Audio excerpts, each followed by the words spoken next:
आपल्या आजूबाजूला असलेलं प्रत्येकच दाम्पत्य लग्नानंतर काही वर्षांनी आई वडील होण्याचं स्वप्न बघतात, छान चौकोनी कुटुंब रंगवायचं स्वप्न बघतात। मात्र तनिषा भिसे आणि त्यांच्या पतीनंही हेच स्वप्न बघितलं होतं। मात्र 10 लाखांअभावी असू देत किंवा वेळेत उपचार न मिळाल्यानं तनिषा भिसे यांना या सगळ्या स्वप्नांपासून मुकावं लागलं आणि अर्थातच त्यांचा मृत्यू झाला। एवढंच नाही तर जे कुटुंब रोज आनंदाने बागडत होतं त्याच कुटुंबाला आता रोज नव्या प्रेस नोट काढाव्या लागतायत, रोज मीडिया ट्रायलला समोर जावं लागतंय आणि महत्त्वाचं म्हणजे ट्रोलर्सला देखील समोर जावं लागतंय। जे सामान्य कुटुंब होतं त्या कुटुंबावर आता महाराष्ट्राचं लक्ष लागलंय। जे स्वतःच्या मूल न होण्याच्या लढ्यासाठी लढत होतं त्याच कुटुंबानं आयव्हीएफ करण्याचा निर्णय घेतला आणि याच आयव्हीएफ मधनं मूलबाळ जन्माला काढण्याचा निर्णय घेतला। स्वतःच्याच सगळ्या आयुष्याच्या लढणाऱ्या या कुटुंबियांना आता मात्र एका महिलेच्या मृत्यूला कारणीभूत असलेल्या दीनानाथच्या विरोधात असू देत, व्यवस्थेच्या विरोधात असू देत आणि या सगळ्याच्या सिनारिओमध्ये त्यांना आता सगळ्याच्याच विरोधात लढावं लागतंय आणि एक मोठा लढा उभा करावा लागतोय। आपण बोलतोय पुण्यातील दीनानाथ रुग्णालयात झालेल्या 10 लाखांअभावी आणि वेळेत उपचार न मिळाल्यानं तनिषा भिसे यांचा मृत्यू झाला या सगळ्या प्रकरणाबाबत। आतापर्यंत या सगळ्या प्रकरणांमध्ये 25 ते अधिक जणांनी आंदोलनं केली, त्यात विविध पक्ष असू देत किंवा विविध संस्था आहेत, या सगळ्यांनी आंदोलनं केली। त्यानंतर 4 समित्या स्थापन करण्यात आल्या, 4 पैकी 3 समित्यांचा अहवाल आला, एका समितीचा अहवाल अजूनही आला नाहीये आणि त्याच अहवालाची प्रतीक्षा आहे। मात्र या सगळ्यातच आता तनिषा भिसे आणि यांचं कुटुंब मानसिक त्रासातून समोर जात असल्याचंही त्यांनी आपल्याशी बोलताना सांगितलंय। एवढंच नाही तर हा ससूनचा असलेला जो काही अहवाल आहे हाच अहवाल त्यांना न्याय मिळवून देईल का, अशा सगळ्या गोष्टी बोलल्या जात आहेत आणि त्यांना आता न्यायाचीच अपेक्षा आहे। मात्र यातच या सगळ्या प्रकरणाची क्रोनॉलॉजी काय काय सांगते आणि आतापर्यंत या सगळ्या प्रकरणात नेमकं काय काय घडलं हे आपण आज पाहणार आहोत। नमस्कार, मी शिवानी पांढरे आणि तुम्ही पाहत आहात एबीपी माझा।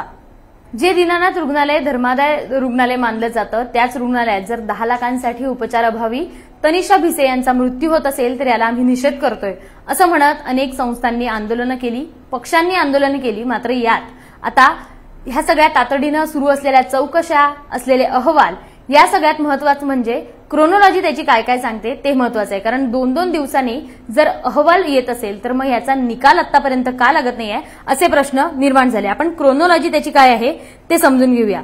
28 तारखेला तनिषा भिसेला रुग्णालयात नेण्यात आलं होतं, 28 मार्चला। त्याच्यानंतर त्या दीनानाथ रुग्णालयात त्यांना उपचार मिळाले नाही आणि त्यानंतर ससूनमधून त्यांना दीनानाथ रुग्णालयातून ससून रुग्णालयात नेण्यात आलं होतं। एवढंच नाही तर ससूनमध्ये ते थांबले, काही वेळ त्यांनी वाट बघितली आणि त्यानंतर लगेचच त्यांनी सूर्या हॉस्पिटलमध्ये वाकडच्या त्यांना शिफ्ट केलं। 29 मार्चला सकाळी 9 वाजता तनिषा भिसे यांची प्रसूती झाली आणि महत्वाचं म्हणजे त्यांनी 2 गोंडस बाळांना जन्म दिला आणि 29-30 मार्चला या सगळ्या प्रोसेसमध्ये त्यांची तब्येत खालावली आणि 29-30 मार्चला त्यांना पुण्यातल्याच मणिपाल रुग्णालयात नेण्यात आलं आणि अर्थातच तिथे त्यांची प्रकृती ढासळल्यामुळे त्यांचा मृत्यू झाला। साधारण 31 मार्च पर्यंत 28, 29, 30 आणि 31 या 4च दिवसात तनिषा भिसे आणि त्यांच्या कुटुंबियांना अत्यंत मानसिक आणि अशा सगळ्या वेदना सहन कराव्या लागल्या। मात्र घरातली एक सून त्यांना गमवावी देखील लागली। 3 एप्रिलला हे सगळं प्रकरण समोर आलं। 4 आणि 5 एप्रिलला दीनानाथ रुग्णालयासमोर सगळी आंदोलनं झाली, निषेध व्यक्त करण्यात आला। जे काही डॉक्टर पालेकर होते, जे जनसंपर्क अधिकारी आहे, त्यांच्यावर चिल्लर फेकण्यात आले।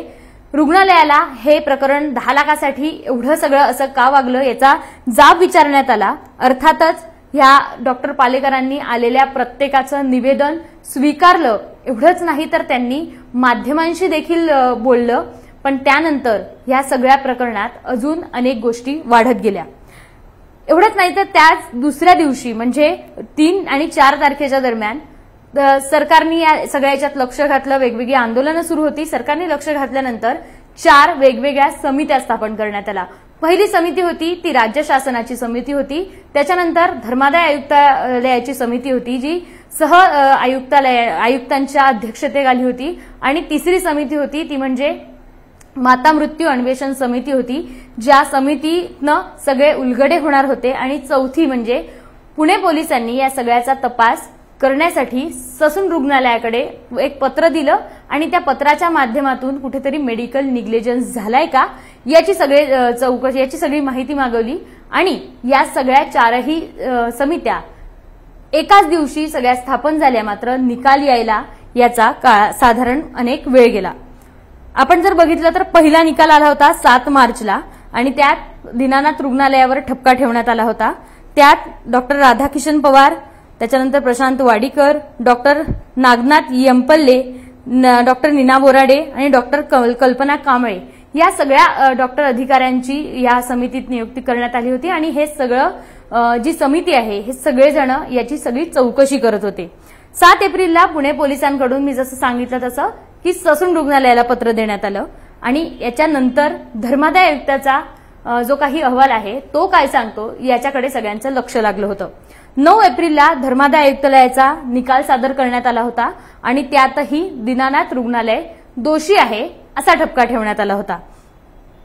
आणि या सगळ्या धर्मादाय आयुक्तांनी या रुग्णालयानं हे सगळे कायदे कानून पाळले का, त्याचा भंग केलाय का, जर पैसे असतील धर्मादाय ज्या रुग्णालयांकडे काही पैसे निधी म्हणून ठेवला जातो, वार्षिक उत्पन्नामध्ये 2% पैसे त्यांच्याकडे निधी म्हणून ठेवला जातो, जे निर्धन लोक आहेत किंवा जे निर्धन जनता आहे त्यांच्या उपचारासाठी हे सगळं ठेवलंय का याची सगळी पडताळणी या अहवालात करण्यात आली होती.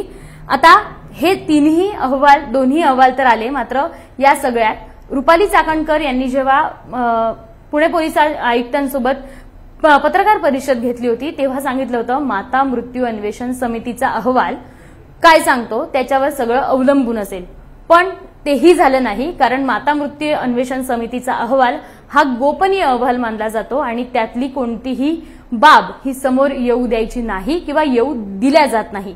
ही अन्वेषण समिती जी असते ती अनेक वर्षांपासून माता मृत्यू कोणत्या कारणांमुळे होतोय, माता मृत्यूंची संख्या नेमकी किती आहे, जर एखाद्या जर सातत्यानं मृत्यू रक्तस्राव होत असल्यानं होत असेल तर तो कसं थांबवू शकतो आणि यावर उपाययोजना काय काय करू शकतो हे ठरवत असते. मात्र ही समिती कोणालाही दोषी ठरवू शकत नाही किंवा कोणावर कारवाईही करू शकत नाही. त्यामुळे माता मृत्यू अन्वेषण समितीचा जो अहवाल आहे तो गोपनीय ठेवण्यात आला आहे आणि तो त्या सगळ्या तिन्ही अहवालांची सरकारकडनं पडताळणी देखील सुरू आहे.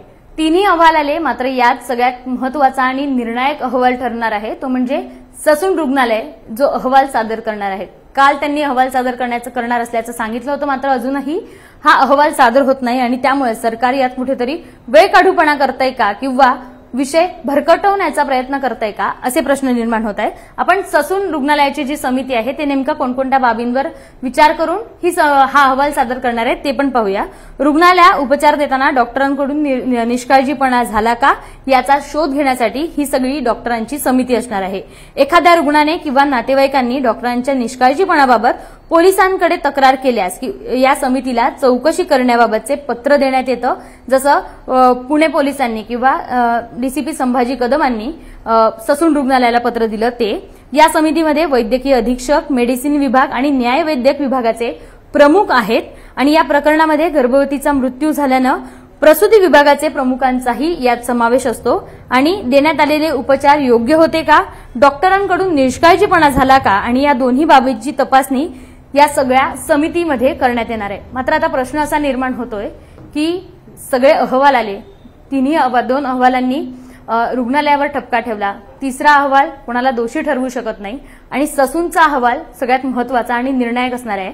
मात्र जर एकच अहवाल यायचा असेल आणि याच अहवालाची जर प्रतीक्षा असेल तर तातडीनं या अहवालाची पडताळणी करून सरकारनं आता यावर निर्णय देणं गरजेचं आहे. जो काही निर्णय असेल तो सरकारने तातडीनं घ्यावा आणि भिसे कुटुंबियांना असू देत किंवा जो काही निर्णय असू दे, न्याय द्यायचा असू देत किंवा एखाद्याला दोषी ठरवायचं असू देत, ते सरकारनं आता लवकरात लवकर करावं अशी अपेक्षा आहे. कारण हे जर प्रकरण अजून वाढत गेलं तर या प्रकरणाचं गांभीर्य कमी होऊ शकतं आणि महत्वाचं म्हणजे तनिषा भिसे यांच्या कुटुंबियांची मानसिकता अजूनही बिघडू शकते.